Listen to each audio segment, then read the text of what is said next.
KE on X, hashtag The Situation Room. Mature, intelligent talk every morning. Spice up yourself.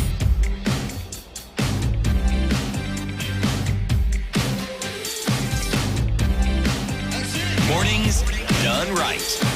94.4 Spice FM, Nairobi. It's 7 minutes after 7 o'clock. Welcome to the second hour of Kenya's biggest conversation. This morning, it's Ndu and the CEO. Yeah. You refuse to tell us what E is. My friend, I told you some people are born in the positions. Oh, don't be angry. CEO, our guest host this morning, into the Situation Room. You're tuning in to Kenya's biggest conversation on your live streams, Facebook, YouTube, and on X. And good morning to our audience on KTN. And as we get into conversations this morning, always good to have you clicking into the room. So karibu sana. And as you're clicked in around the nation and indeed around the world, karibu sana. Okay, so we're getting into a conversation this hour, one that's absolutely necessary to have. As we're looking into the newspaper review, we saw some of the stories that jumped out at us already. And so I may think it was apt that we can have that conversation this hour. Yeah, sure. And joining us in the hot seat this morning is Dr. Henry Rotich. He's the Director of Metrology and Testing at the Kenya Bureau of Standards. And he's here this morning. Dr. Rotich, good morning. Good morning. How are you? Fine. Karibu sana. Yes, Auntie. This is the hot seat of the Situation Room. Oh, yes. Many a man and woman have spoken of this seat. Yes. But we'll see then what flames it bears this morning. Because even as you're here and we're talking about, calibration of medical equipment, there are matters arising, that we see coming up. So some of these questions, we'll look into them. But to get you comfortable and to maybe pick your brain a little bit, we're going to, what we normally do is when CT is here, he's not here right now, but he usually goes around the African continent. And gives a He stops in proverb. one country. Yeah. And he gives a proverb. And Charles this morning was able to tell us which country we're in. I'll spare you the guessing game. But the good man landed in Libya, right? Yeah. And actually one of my favorite countries, for example, in terms of what you can actually do if you decide that you will prioritize things. And this is the proverb for today. And we would love to then get your interpretation of the same. Putting you to a little bit of work. Walk with sandals. So the Libyans, this is the proverb. Walk with sandals till you get good shoes. What would you think about that? Well, it's all about utilizing the resources you have as you seek for more resources. So I think you can always make the best of what you have. Don't wait until you have the best. There you go. Yeah. You can actually go pretty far with that, isn't it? Yes. Yeah. Great. So we're going to get into some things in this conversation this morning. And the first part of it, before we now, get into it deeper, is calibration of medical equipment. First of all, what is calibration and why is that important at the Kenya Bureau of Standards? And then we're going to start to, stave off into some other things. Maybe start off with that for us. Good. Thank you very much for giving me this opportunity this morning. As I mentioned earlier, my name is Dr. Henry Rotich. I'm in charge of metrology and testing at Kenya Bureau of Standards. I'm also the chairman of AfriMet, which is the regional metrology organization for Africa. We have every continent have one regional metrology organization. So I'm in charge. I'm the chairman of the African continent for metrology. And then also, I'm also the current chairman of PACI, that is Pan-African Quality Infrastructure. So this is where we bring together the pillars to support the quality infrastructure in the continent. Okay. So to talk about metrology, I think before I talk about calibration, it's very important to know what metrology is. Yes. Yes. So I know most people know the meteorology, which is telling us the weather. Yes. But today we are talking about metrology, which is the science of measurements. Yes.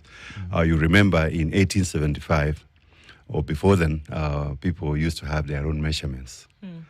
And you would buy an item. When you reach home, you find it doesn't fit what you have. Yeah. So there was a lot of problems of interoperability of equipment or even tools. So in 1875, we have 17 nations which came together and they signed a treaty which formed the basis for uniformity of measurements. So we have the International Bureau of Weights and Measures, and also, as I mentioned, the Meter Convention, which was signed in 1875, provide a basis for collaboration and uniformity of measurements. So what do we do in metrology? Metrology, we have three branches. One is scientific metrology, and this is where we carry out research to develop new measurements, new technologies, cutting-edge technologies which are now used by the industry. Then we have industrial metrology. So industrial metrology is now where we are providing traceability of measurements to the SI unit by calibration of equipments. So we maintain, as the National Metrology Institutes, we maintain custody of the national measurement standards. And we also provide that traceability to the SI units through calibration and also through comparisons of measurements with other national metrology institutes. So at KEPS, we have the metrology department, which serves as the National Metrology Institute for Kenya. So, so as I mentioned, we're maintaining the reference standards for the country, and then we provide traceability of those measurements by calibrating the secondary standards and also the standards that are being used at the industry. If you have an equipment, for example, you have a baby incubator, that temperature that is maintained there needs to be very accurate. So we come and calibrate using our own standards to make sure that that equipment keeps the correct readings. And that's calibration. So calibration is very important because it assures the accuracy of the measurement readings that you are having in whatever you're doing. Okay. Yeah. And is this across products or specific products whereby this process is used? It's across all products, as I mentioned, in manufacturing and also when you're using. Okay. Let me also give you another example. For example, let's say you are preparing maize flour. There are certain requirements that you have to meet. Maybe one of them is you're checking aflatoxin, and you're using some kits to measure whether it's aflatoxin. So it's very desirable that those kits are very accurate. They give you accurate readings so that when you say it's free of aflatoxin, then it's really free. So this is where you talk about you have to calibrate those gadgets that you're using so that it gives you correct readings. How many times do you then check whether those readings are the calibration is met? Because a few months ago, I saw a gentleman who worked in this country just to check our quality of fuel, and found our quality of fuel as wanting, apart from one petrol station. Then we checked the weight of bread, and we found out that most companies do not give us the real weight of bread. So my question is, how do you keep... We know that that's what you do, but how do you make sure that it's followed? Good. I think you remember what I mentioned, that calibration, we calibrate, and then you have to maintain the calibration as a producer. To make sure that all those scales or the instruments that you're using in your manufacturing are well calibrated, and you maintain those calibrations. And also the quality of the measurements that you're using. I think you remember in the issue of the petrol issue, there was a lot of controversy on the kind of measurements which were being done, to an extent that some were saying it was not appropriate. And that's why we are saying you must use the correct measurements when you're measuring. Because sometimes I could weigh maybe a kilo of maize, but my instrument that I'm using is not correct. So I'm giving some measurements which are not correct. And I can create panic in the industry or in the market because consumer thinks they are being shortchanged. Yet what I'm using is not a correct instrument. So if you use the wrong instrument, and if you've used the wrong instrument, then you're almost guaranteed to get an inaccurate result. Yes. So then what would be the description of that product that came out of a process where a wrong unit of measure was used, and you're inaccurate in terms of the product itself, what would that product be called? Counterfeit? Would it be called substandard? What would that be? It depends on, because, when you talk about substandard, it means it's not meeting the requirements of the standard. So now if I'm measuring for you 1 kilogram of unga, but I give you 1.1 kilograms. So as a consumer, you're happy, you're having more. But it's also possible I can give you less than the 1 kilogram. So you're very dissatisfied. I'm also shortchanging you. So you see, that one is playing on what we normally call it legal metrology. Okay. You're not getting value for your money. Okay. Yes. But we also have cases where now, maybe if you are talking about medicine, for example, and you're supposed to get certain doses, so if you're getting less, then what you are consuming might not give you the right treatment that you have, or you're getting more, then they can harm you. So you have those cases whereby you are losing money, but also there is the issue of cases where it becomes a health risk for the person. Okay. So I guess that is a perfect segue into some of the things that we see making their way into the public arena, whereby, unfortunately, there are things that perhaps in their makeup don't meet the standard, like you said, or have not passed through the process using the proper weight of measure, or just even their composition. And so what we have is in the market today, like we've seen, is that we have contraception that is, many say, fake, or that we have medicines that are inefficient or ineffective. We have food items, produce. CEO told me today that there's a place where you can go and get margarine that is like plastic, and you put it on bread. These are realities of things that happen. You buy medication, you ingest it. Over time, it becomes a health hazard. And these are products that exist in the market and are sold for people use their money, buy, and then ingest.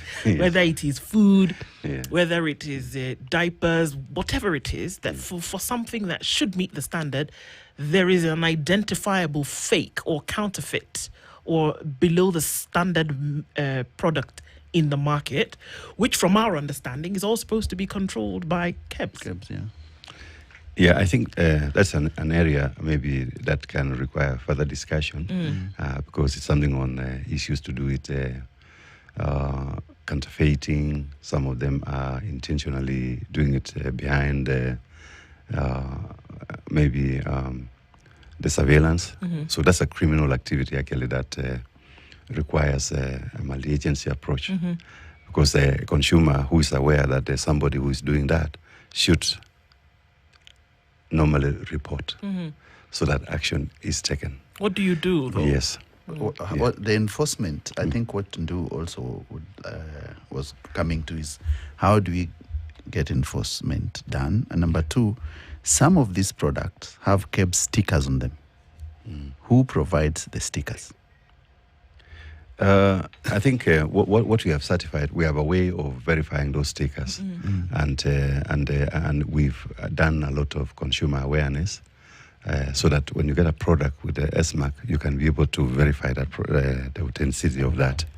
Yeah, but I think what we are talking about is a case where somebody intentionally is counterfeiting. Yeah. And I think that's a big problem globally, and that's why we say it requires a multi-agency approach. The consumer is also very, very critical because if you talk about somebody counterfeiting, it means I'm riding on somebody's intellectual.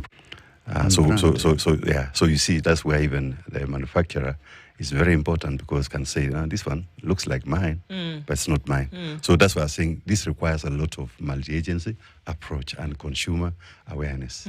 Yes. Okay. Yeah. On the testing bit, when you said a few years ago, there was a time when the condoms were brought into this nation, and they were in the market, and they were found to be all of them substandard.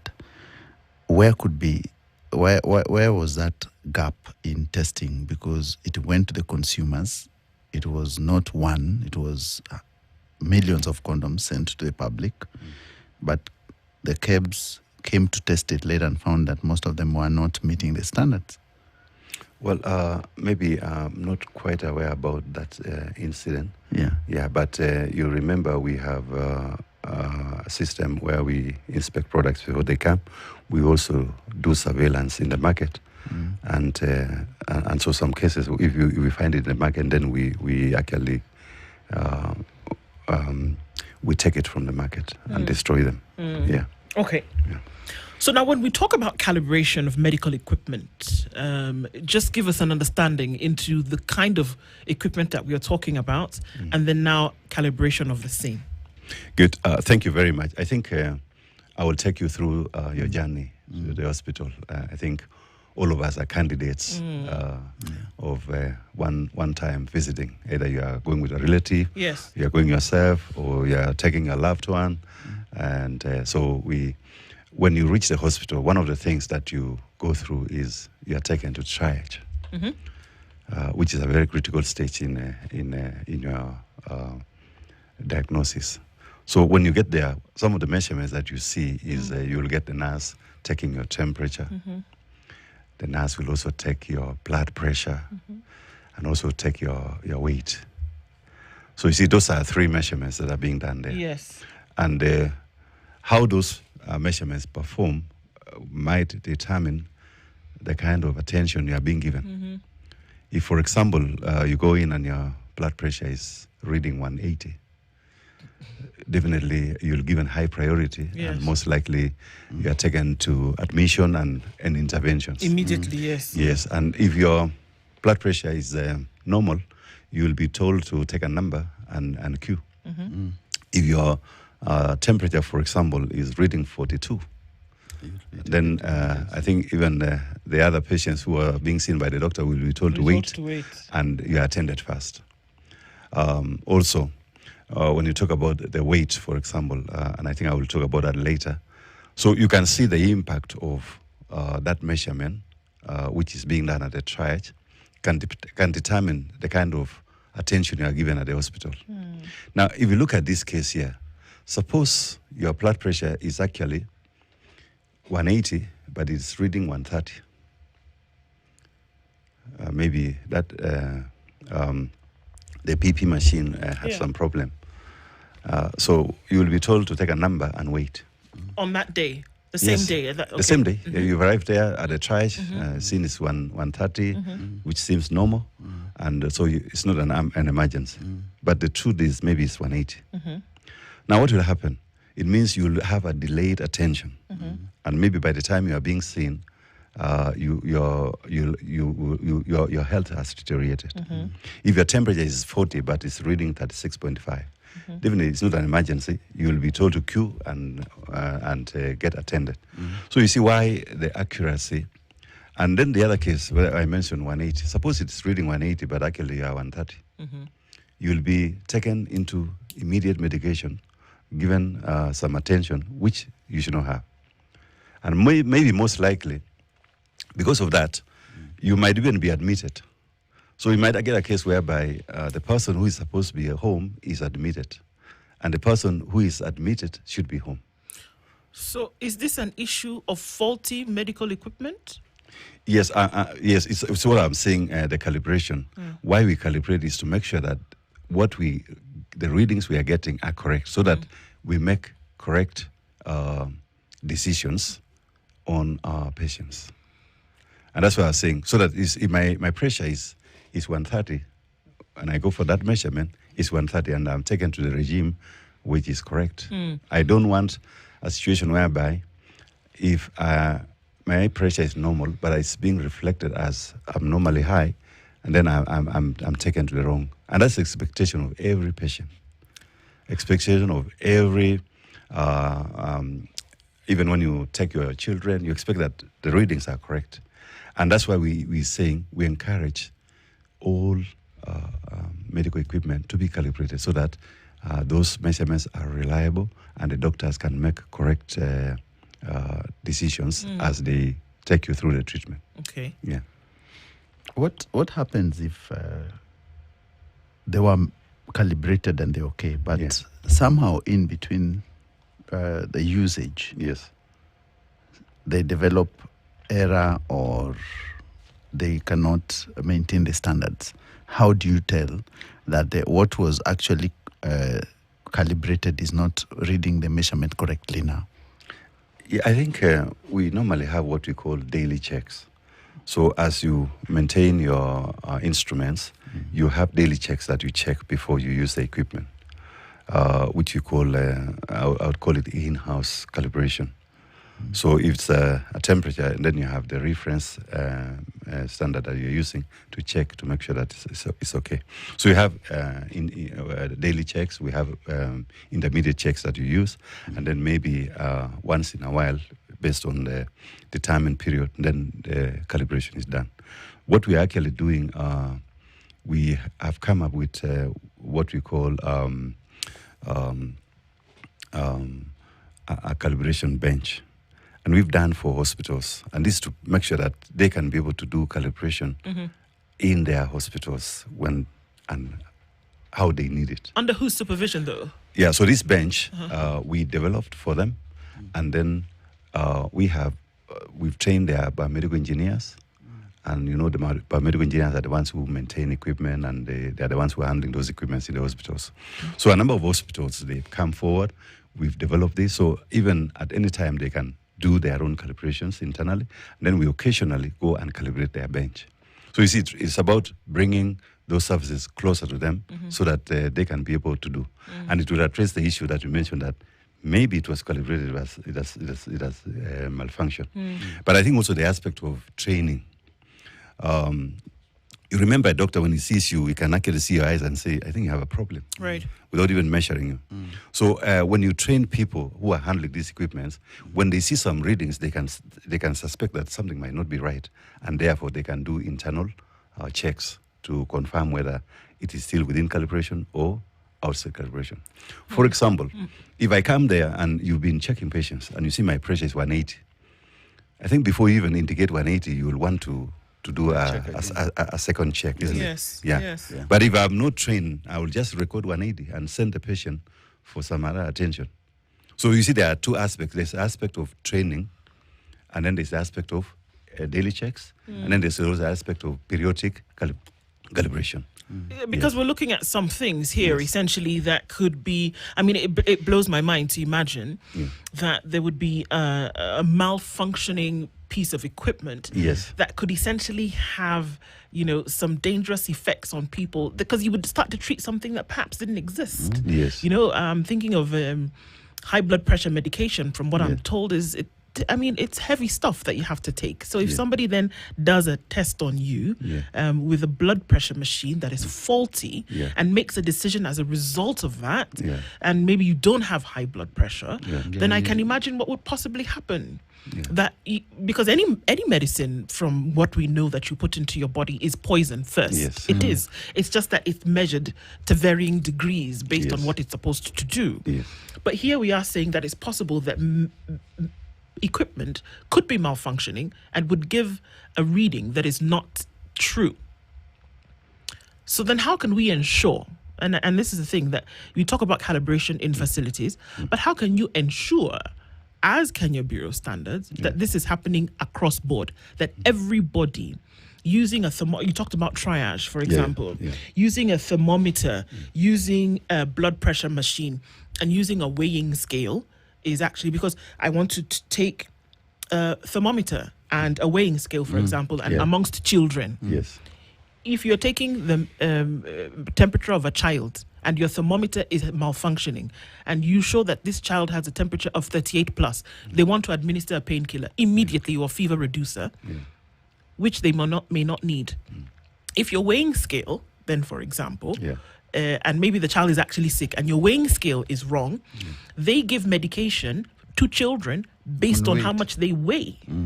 And you could be giving wrong medication because your initial process or procedure based on this equipment is malfunctioning. These are examples, and I'm hoping I'm creating the picture in the minds of how, you know, detrimental this can actually be. So how can we be sure across board that any facility you walk into today is using equipment that is calibrated. Is that correct?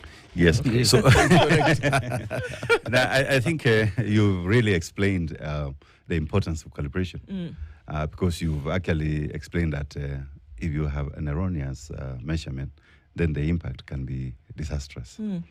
I think I explained this at the very beginning that you can end up in a wrong regime when you're supposed to be in the other regime. Yeah. Now, one of the things that happens generally is we have what we call the reference materials, reference standards. You remember I mentioned about the daily checks.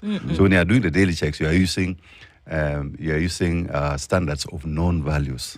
This could be certified reference materials, or this could be the standards that have known values. So when you are checking that, you are trying to avoid a situation whereby your instrument is giving you wrong readings. Because if it's giving you correct readings for the reference material, then it means the equipment is functioning normally. Okay. Yeah, so we avoid that by using those reference materials, which I mentioned by daily checks. I mentioned about intermediate checks and also the routine calibration that happens. Normally, what happens also, we have, especially for the testing labs, we have programs for proficiency testing. Proficiency testing means there's a material that is prepared by a lab of a higher, maybe I would call it high order measurements. They know the values. And then this material is sent to various labs to test.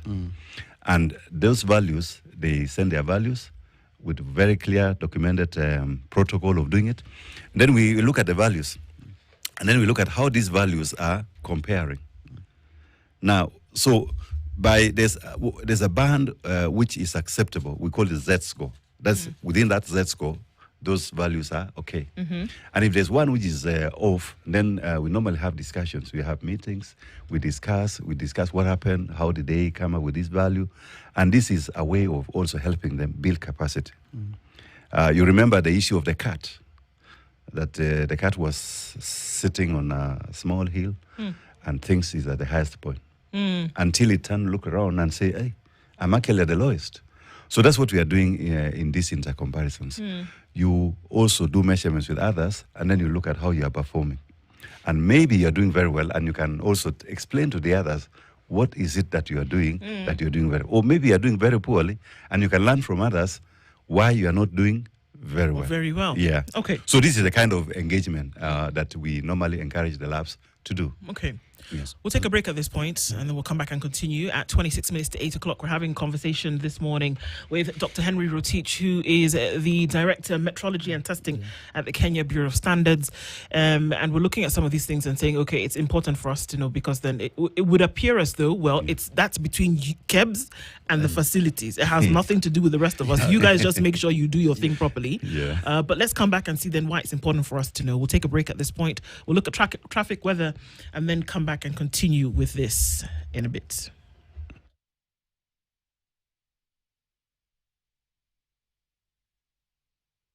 This is the Situation Room, the only way to start your day.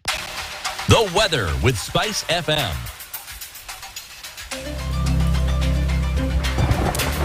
Partly sunny conditions.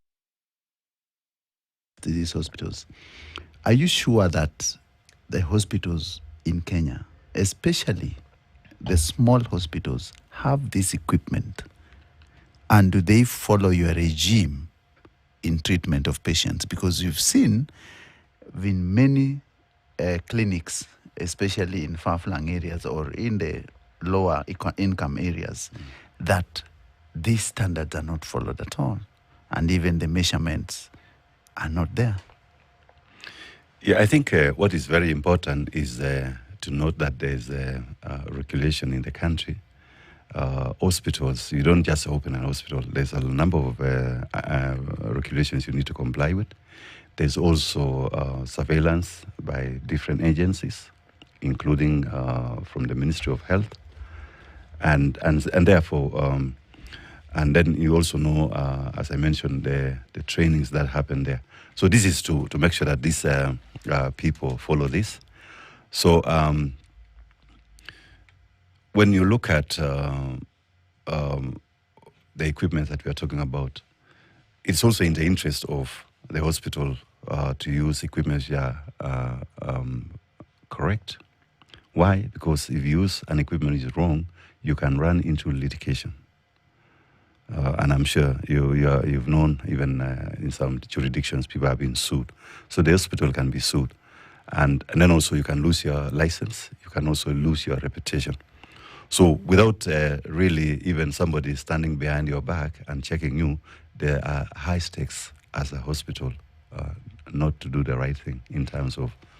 And also, one of the things that I wanted to mention, maybe because it might sound a bit scary, as metrology community, we work together. And if you remember, I mentioned in 1875, when we signed the first meter convention, the idea is to work together globally. So there's metrology community working together with the industry to develop measurements which are stable. I'm sure there's no day you've really gotten scared that my watch is reading 7:30, but actually 7:40. You find it's 7:30, 7:30. Why? Because those measurements are stable. So what we want to achieve, our goal is metrology, is to achieve so that you don't have to worry. If you have a thermometer, although it's not calibrated, it should be stable to give you measurements just stable. So that calibration is to help you have that confidence that you're okay. And where do you remember, if you look at, for example, when you're flying, the pilot tells you we are going to descend in the next 10 minutes. It doesn't tell you after how many kilometers. Why?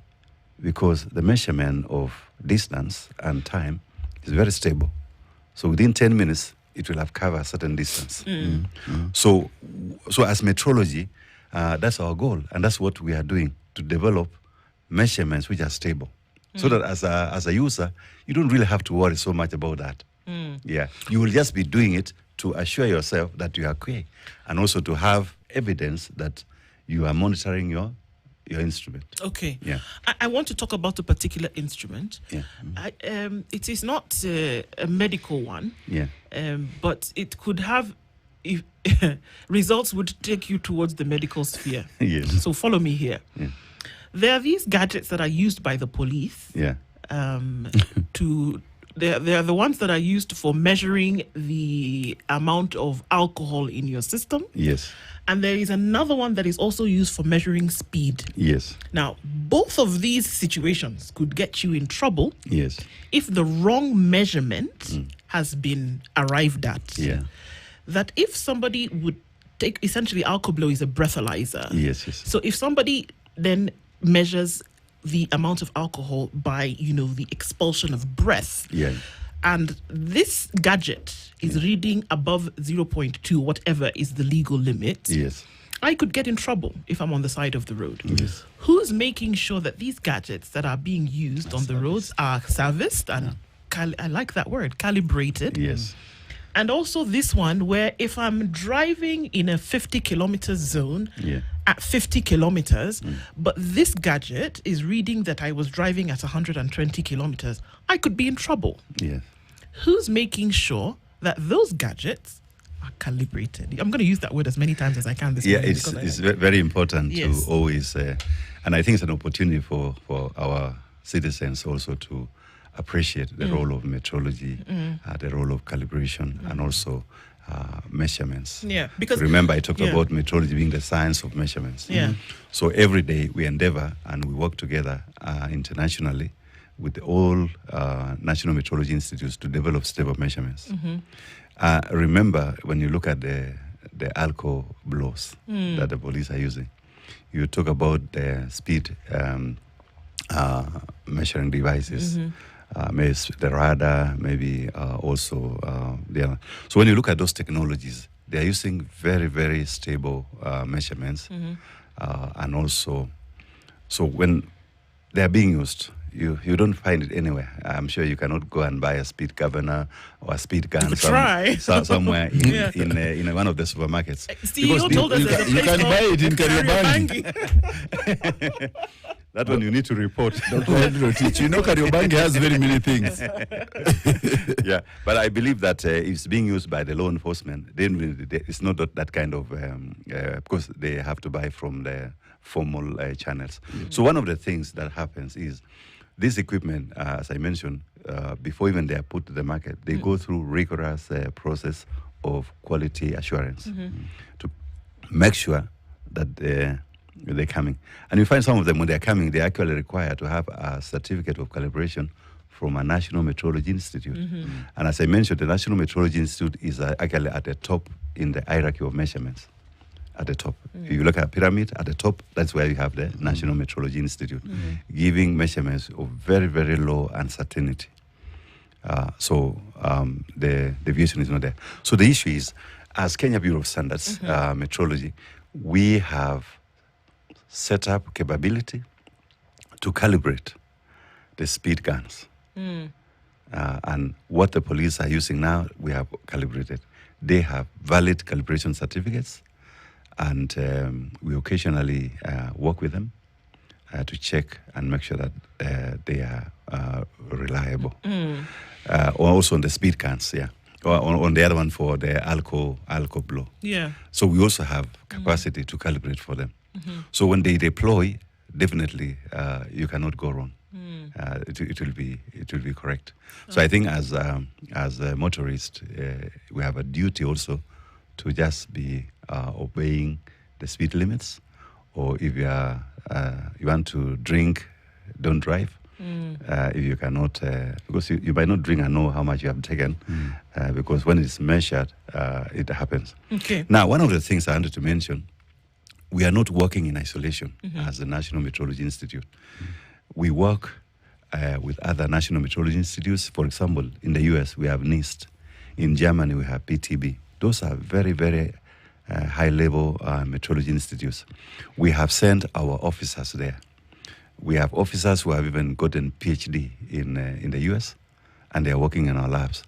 We have people who have spent 2 years and gotten a PhD also in Germany. So you see our measurements are comparable. We also participate with comparisons of measurements, what we call key comparisons with these national metrology, and this is organized by BIBM at a very high level. So we have comparisons which are done, and then we meet and discuss these measurements. And if your measurements are good, you can now file what we call claims, calibration and measurement capability in the International Bureau of Weights and Measures database. So if you have a chance, you can Google BIBM, you go to the key comparison database, you will see the capabilities of Kenya. It's not for KEFs, it's for the country. Yeah. And so these are some of the things. And so we work together, and our goal is to make sure that the measurements that are available in the industry is very stable. You sometimes, you are driving, and I remember when I was coming here, I wanted to be very sure I don't miss the turn, because I knew if I miss, I might need to go very far. And I turned on my GPS, and for sure, when it told me to turn left, it was at the right place. He even took me to the parking.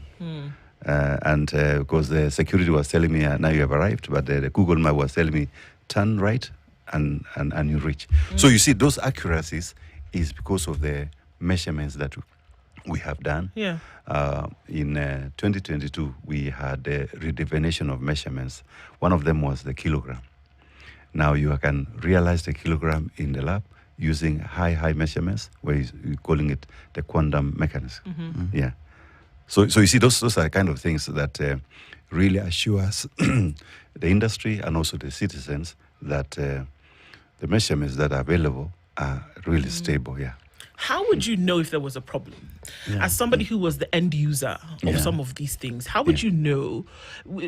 Speaking about, okay, fine, we hear about the efficiencies, and we know that, there's a world standard that is being followed. But, things happen. Things go out of whack. How would you know if something went wrong, and then what were you to do? Good. Let me give you an example. Maybe I can go to the area of dosimetry. That's radiotherapy. If you are going for an X-ray, maybe you are going also for some radiotherapy treatment. because of the kind of systems in place, control systems. If you enter, for example, into our Copal 60 lab, if someone is inside that lab, even if you've done everything, it cannot go on. The instrument cannot go on because it's detecting somebody's inside. If you come out but you've not closed the door properly, it will not go on. If you've left something that the cameras detect shouldn't be there, it will not go on. So you see, there's a lot of internal controls which really minimize the incidences that something can go wrong. Yeah. It is all good with some heavy equipment and Yes. and measurements. Yes. But they are crafty Kenyans Yes. out here. Yes. Very many of them. Very crafty. Yes. Especially in areas where you expect them to follow their calibration to the letter. Yes. And some of them, like the Alcoblo, we know there are rogue officers who can even interfere with the gadget. To reflect the wrong Readings. readings. So yeah. how do you handle such situations? I think what we mentioned is, you see, when you have internal checks. Yeah. Let's say, for example, you give me a figure which is high on the road.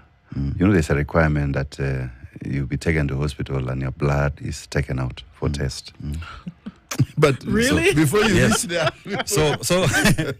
So the issue is, of course, the problem would be because I get scared. I start telling them, "Please let me go. let me go. Yeah. Let me pay you. But if you walk the journey as a loyal citizen Yes. and lawful citizen, Yeah. definitely there will be very little disincentives. Yeah, because if you know you cannot get away with it, you just forget about it. Yeah. So I think one of the things that we need is to create awareness to the citizens, on also urge them to follow the law. So you're saying that Yeah. people actually don't go the full hog, because if I was in a situation Yeah. whereby that would happen, is that I don't even realize that, you know what, this breathalyzer, fine, it's done the thing that it's supposed to do. But I should actually say, well, you know what, we should go to hospital. We should go to hospital for you to test me again, to check. Because to eliminate this thing that Charles is saying, whereby it's very possible that somebody's tinkered with the machine. Yeah. So it's very important that you know your rights, and also you can also be able to require more information. For example, if I go to the hospital and someone takes my temperature, and I find the temperature is a bit strange, I will ask them, "Is this equipment calibrated?" I asked, and they show me the sticker and the calibration sticker. Yes. Yeah. So you see the awareness. When the citizen is aware, they can demand certain extra information. Yeah. So if I'm driving, I also want to see the calibration of this speed gun, and also maybe the photo showing when I was. it was last calibrated. When I was even doing that speed. Yeah. Yeah. Okay. Yeah. So there is a lot, and I think working on the systems that they are, really we have very good systems that are able to help and minimize incidences. We talk about when you look at the babies when they are born. Some babies, they require incubation. And so those baby incubators, they require to be calibrated because the temperatures are very critical. If it's high, it will affect. If it's low, it will also affect the child. So you see, with proper engagement, proper trainings, and also working with the management of various hospitals, they are doing that. When you come to dosimetry, where I mentioned about the issue of radiation, you see, we have to protect the radiation officers. That person who is exposing radiations must also check. So we have dosimeters, which you can use to monitor to see how much exposure this person is getting over time. You also need to protect the patient, because if you are to expose certain millisieverts, then you need to make sure that it is within the acceptable limits. Okay. Because if it's higher, it is also harming the tissues. If it's lower, you are not achieving the kind of treatment you want. Exactly. Yeah. So I think it's a conversation that is very important, that everybody listens to it and can contribute positively. Well, I mean, talking about medical equipment, but we can't let you go without talking about bread. And when we talk about the measure of things, is that apparently folks are saying there's not a 400-gram loaf of bread that actually weighs 400 grams, or 600 grams that actually weighs that, 600, or 1,000. Do people Yeah, they do 1.5 kg bread that weighs 1.5 kg? Yes. Now we see situations whereby people actually could be letting you down as KEBS because they are not using either the proper measurement, or they're just trying to make a quick buck over people's lacking 100 grams kind of thing. And that people are saying it is rare for you to actually go get a loaf of bread, measure it, that's supposed to be 400 grams, and it comes out to be 400 grams. That's right up your alley. And why would that? Because it's not the first time we've heard it. It's been in the chatter forever. That the bread that's supposed to, because you're asked to give the measure on the packet, right? But it's very rarely that number. Why?